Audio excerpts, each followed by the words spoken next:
Good evening, and thank you for joining us. I'm Senator Kurt Schaefer, and I'm joined by my colleague, House Majority Floor Leader Tim Jones, to deliver the Republican response to the State of the State. Representative Jones will begin with a few words about what you heard from the governor this evening. Thank you, Senator Schaefer. Every January for the past 3 years, Governor Nixon has come to the Missouri Capitol and delivered a compelling speech full of lofty rhetoric, brimming with hope. Tonight was no different. We in the General Assembly would hope that Jay Nixon would follow through on his promises.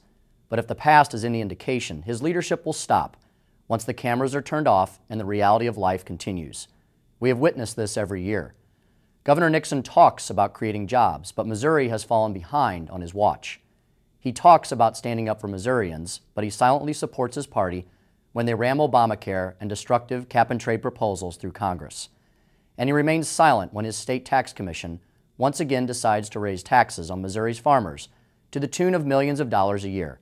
He talks about working with the legislature, but he remains on the sidelines as a spectator every time we need him to lead.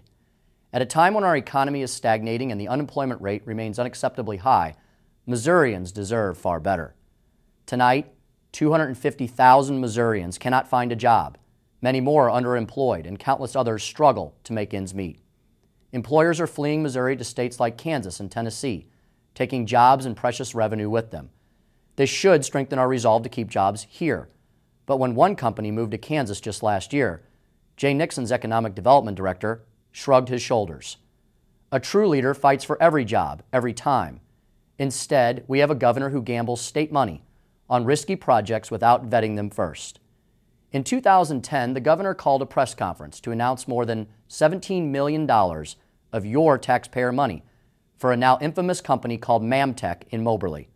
If the governor had done his homework, he would have learned that the company misrepresented their capabilities. The company's president was in deep financial trouble, and he would have realized the project at its essence was a fraud, if he had done his homework, but he did not. The company went bankrupt, and the city of Moberly was left with tens of millions of dollars of debt and 0 new jobs. Instead of taking responsibility, Jay Nixon pointed fingers and even claimed he doesn't run his own department. A Missourian who became president once famously said that the buck always stopped with him. Apparently with Jay Nixon, the buck stops with everyone but the governor. In 2009, Governor Nixon provided a $1 million loan to a Kirksville company, even though that company was run by a man with a history of tax problems.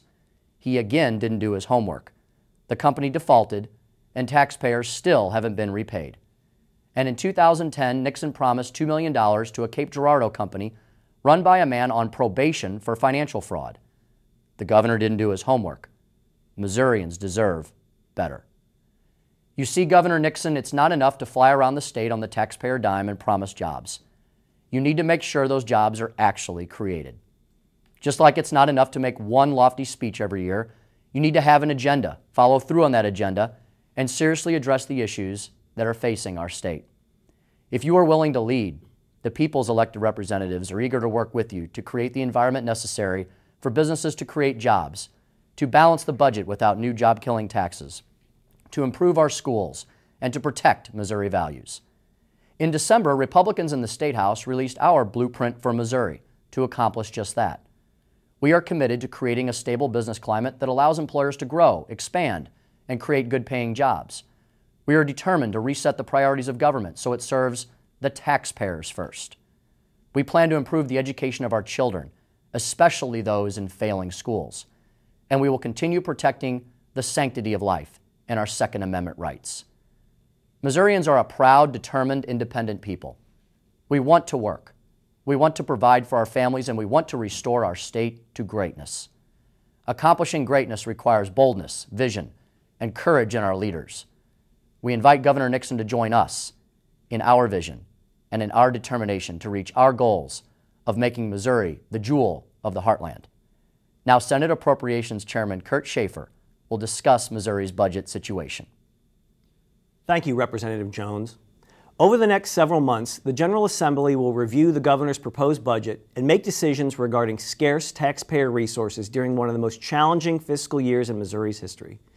As we do this, we will remember that governing is about priorities, especially during these difficult economic times. Article 3, Section 36 of the Missouri Constitution specifically states the order of priorities for appropriating the people's money. After payment of public debt, the education of Missouri's children is at the top of the list. This clear mandate has been ignored in recent times, and the budget has been balanced on the back of public education. Missouri schools have received less and less money for classrooms, for transportation, for technology, and for creating future opportunity. The truth is in the numbers. Over the past 3 years, state funding for school districts and teachers has been slashed and underfunded by 7% or $232 million. And funding for Missouri's public higher education institutions and scholarships has been reduced by more than 14%, which totals about $153 million. Yet, during the same period, Medicaid spending has skyrocketed, increasing by over $1.6 billion, a 24% increase in an already massive program. The governor's furthered this trend through withholds and reductions of the General Assembly's increases for public education. When we can't afford buses to get our children to school, and when we continue to cause dramatic increases in the price of earning a college or technical degree, it's time to reevaluate our priorities. The General Assembly is committed to protecting Missouri's most vulnerable citizens. We must provide assistance to those who cannot otherwise help themselves. But the growing diversion of funding away from programs that assist all our citizens in order to fund an expanding welfare state is simply unsustainable. When we fail to prepare our children to compete, we condemn them to a future that is less bright and devoid of opportunity. Cutting public education to fund expansion of Medicaid does little more than guarantee future Medicaid growth. Additionally, helping Missourians recover from natural disasters will always be a top priority for the General Assembly. The $500 million Rainy Day Fund was created so that such adversity would not keep us from crafting a strong future for all Missourians. The governor's speech tonight should be the beginning, not the end, of his involvement in solving our budget crisis. In the past, the governor has been unwilling to work with the General Assembly on the budget, so tonight I renew my invitation to him to put aside differences and design a budget that respects Missouri's priorities. But whether or not the governor chooses to work with us, the General Assembly will continue to live within our means and deliver a balanced budget. The poor economy has accelerated our arrival at a crossroad. Do we sacrifice the potential of our young people to put an ever-increasing amount of the public's money into maintaining the status quo, or do we invest in our children, our future? For us, the answer is clear. Working to strengthen education is our top priority. If we engage the right stewardship today, I'm optimistic we can build a Missouri full of ever-increasing opportunity. Thank you for listening this evening. May God bless you, and may God continue to bless the great state of Missouri.